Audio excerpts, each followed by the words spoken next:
a somewhat basic triangle entry and closed guard. We looked at the armbar entry. We'll build off of that because it's a good review for that armbar. Right, so I come in here, I go cross grip. I want to get into the pit of the elbow, right? So I'm going to dig in here, jab with my fingers, then I pull a flap of cloth over my fingers, and I have a nice grip on the elbow right here. So when he tries to pull his elbow back outside my thigh, I can pull it in and kind of lock it in here. If he's got a grip here or something like that, I can use a second grip here so I can 2-on-1 and pull this arm across a little bit.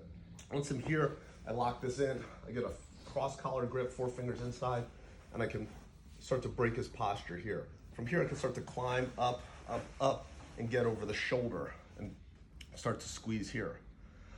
As this is happening, it's very common, at least initially, there's a period where you go through.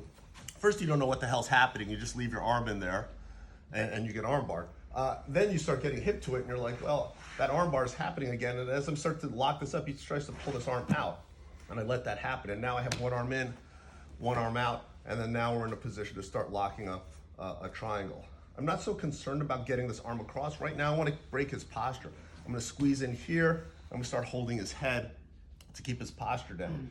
Once his posture's down, I can grab my own shin. Once I grab my own shin and his head, it's very hard for him to posture up. And I want to keep my leg over the back of his neck and not down here over his back. The more I pull it in here, the harder it's going to be for him to lift his head.